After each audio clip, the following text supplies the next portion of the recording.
we have to work together, and then we have to be pragmatic.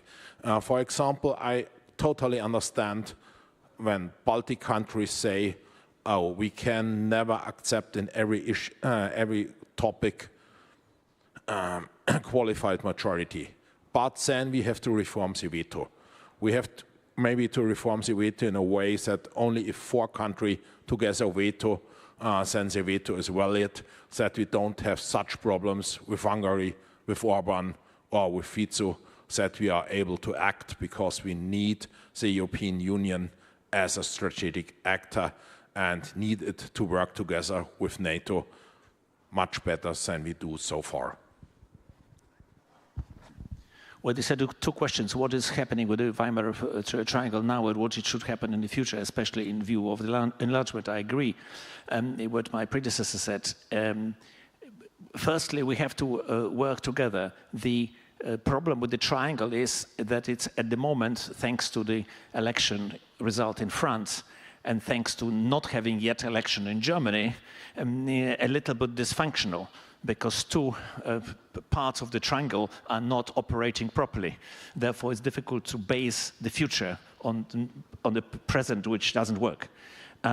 Secondly, one of the most important things is for the triangle is to fight, of course, is to support Ukraine and have a unified view on the Russian threat. That threat is not going to disappear in a year, 2 years, or 5 years. It's a long-term threat. It's a strategic. We do not share strategic view of the world with Russia, and this is not going to change. There's no point to try to believe that somehow things will get better. No, we will have peace in Russia. We want to have peace in Russia, but we are not going to be dominated by Russia.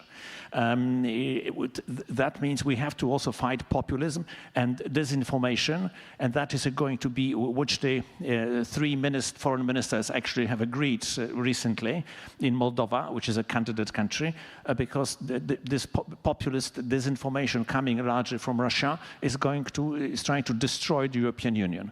That's the one thing. The second thing, we will not have enlargement without strong Weimar Triangle, which is ready to persuade other countries that certain reforms are necessary. But these reforms have to be agreed amongst the 3 of us, because they are very contentious. At the moment, out of 27 members, 13 member states do not want to change the voting system. That's half. So we have to approach it in a constructive way and in a creative way. Secondly, there is no going to be future of Europe. Mr. Macron mentioned that Europe may die, and my esteemed colleague wrote an article refuting that, what has to be done. And I could tell you one thing: if we don't have investment, if we don't have strong economies, and if we don't have strength military to defend our way of life, we will fail. Out of 30 largest companies in the world, not a single one is from Europe. 29 are from the United States of America, and the 30th is Saudi Aramco. We need to innovate, spend money in investment, which we don't, and then help to bring in other members. Otherwise, we will fail. So you're talking there about competitiveness. Obviously, that is an economic issue, and one in which the government has to be then prepared to work directly with the private sector in order to achieve that. Another theme, obviously, is having a unified notion of the threat that Russia actually poses. And also, as you say, finding a way for these 3 countries, the Weimar Triangle, to actually influence policy, direct policy, and in a sense, bring everyone along. It's a nice way of putting it. But I also want to ask you about the dysfunction that you mentioned. And in the United States, we know quite a bit about political dysfunction. How worrying is it to you that we have elections in just a few weeks from now, and the administration may change, and so could the outlook on Russia and Europe? Everybody's worried about the American election, but I say we have to look at ourselves. If Europe is strong, if Europe is has a leading economy, if Europe is innovative, if Europe is properly run, following the rule of law, freedom of the press and everything else, and populism controlled. And we spend enough money on defense. Thanks to American pressure, thanks to the war in Ukraine, now 20 countries out of 32 in NATO spend 2% or more on defense.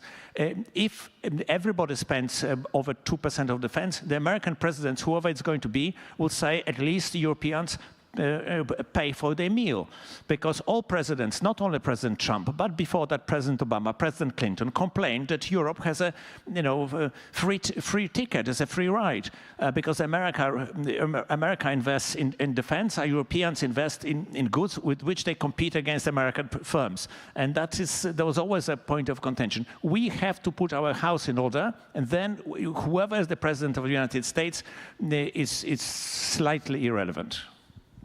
Of course, I hope that Harris will win the elections, but Europe has to be able to look for its own security.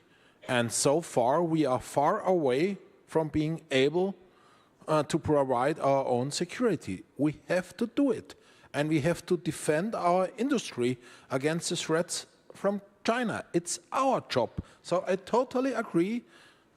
I hope for Harris, but even if Harris is elected, we have to do our homework, and we are so far from doing it. Yeah, talk to me a bit about that competitiveness in terms of industry, in terms of the defense industry, because it's something that the United States has battled with, but certainly in Europe, you have companies which are not necessarily in alignment and governments which aren't promoting that alignment. What needs to happen in order for the production of defense equipment, defense resources to happen in a more cohesive way? I think the European countries has to work more together. For example, I'm really in favor from a defense fund of the European Union. I would make with Eurobonds a defense fund about 500 billions.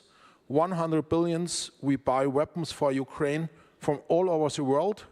300 billions we give European countries 30% of what they want to procure, with only 3 simple conditions. 4 countries has to work together. 80% of the money has to be spent in Europe, so that we have a European defense industry, and the regulation has to be with the NATO, so that we have not again totally chaotic situation. And the last 100 billion, I would give European countries 10% when they invest in military mobility, in cybersecurity, and so on. Why 300 billion in 30%? In the end, you come on 1 trillion, and also with 100 billion, 10%, you again come on 1 trillion, and then you have enough money invested, and that would be the carrot the national countries need to act. And the best carrot the EU can provide is always money. I give you an example from Poland. At the moment, we spend 4.2% on defense of GDP. Next year, we're going to spend 4.7% on defense. We are number 1 in the NATO alliance, as in percentage terms, and in real terms, the real money, we are now 5th in the North Atlantic Treaty Organization when the defense spending is concerned. But we have a rule that we want to achieve over time that 50% of every penny, every zloty is spent on defense, 50% goes for weapons and the other artillery, shells or whatever, produced in Poland. So we have a domestic industry. The same thing goes for Europe. I agree with that. We should have a goal for that. But it is not going to work. Defense industry is very peculiar. It's not producing candies. The firms must have a commitment from the governments, because it's the governments buy weapons and not, thankfully, not normal citizens. And they have to have a commitment that you, government, are going to spend this money for 10 years, because otherwise no private company is going to invest in arms production when the government say 2 years time, thank you, I don't want any more Leopards because we have peace in our time. Yeah, long-term commitment is important. Walk me through this one. You might notice that the one other member of the Weimar Triangle is not on this stage, and that is the French, so we'll pick on them a little bit. What is it that you need to see from your French counterparts? First of all, I would like them to have a government that actually represents the majority of the vote in Assemblée Nationale. Because you cannot run the country by decree for an indefinite period of time. So that is one thing. Secondly, if France has an extremely good defense industry, once they get a proper government, they should invest more. I give you an example. They've got one of extremely good self-propelled howitzer called the César. And it's very good, and it has been tested in Ukraine. And you know how many they produced? 72. And because of war in Ukraine, they decided to produce another 72. With 144 howitzers, you do not win a battle, not mentioned a war. So I want this to be sorted out. We have to have this innovation which exists in France to be put. The minister, Lecronu, Minister of Defense in France, said we should give priority to the military spending instead of civilian spending. And this is something which has to, but you can only do that in democracy if people believe that what we are saying is true. And that is what my colleague is saying. Not every country in Europe is convinced that the biggest threat to us all is actually Russian imperialism.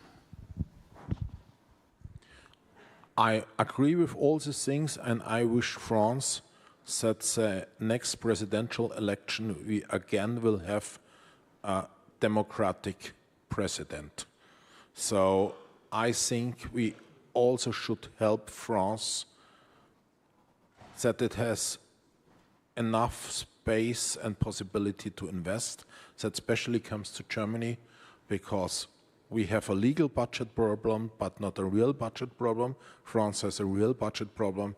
So it's our responsibility to help France to have the possibility to invest. And final question for you specifically, speaking about Germany. Obviously, I interviewed your chancellor at the Munich Security Conference in February and asked him repeatedly about the health of the German economy, the engine of European growth, which is really struggling at this point. We talk about competitiveness, but obviously this does have a huge amount owed to energy resources and how much energy industry needs to be successful. In your mind, how much power should Germany have going forward in the Weimar Triangle? Because at this point, your influence is weakening as a result of the economic woes. I think Germany should invest a lot in the Weimar Triangle, and firstly, Germany should unleash the debt brake, because the debt brake is constructed that it can be unleashed when there is special times. But we have the interesting situation that the majority in parliament still believes we live in normal times in Germany. And you may not believe it, but that's true. And so they decide we need no extra money for investments. So as long as the majority of our parliament believes that we live in a kind of normal times, or that the times are not so tough that we have to invest much, much more, as long Germany has no legal possibility to invest more. And that just leads me to the final question. If Germany is no longer the leader of Europe, who is? Well, I think there is no leader of Europe per se. We very much hope that Germany will wake up and play its part. I think there's no strong Europe, no future for Europe, unless we spend lots and lots more money on investment, because that secures our future. And it's no point worrying about the debt if you lived in 1930s. It's a matter of thinking that we Europeans are spending far less than other nations in investment, and it shows. Basically putting your money where your mouth is. Gentlemen, unfortunately, we have to wrap it up. Thank you so much for joining us.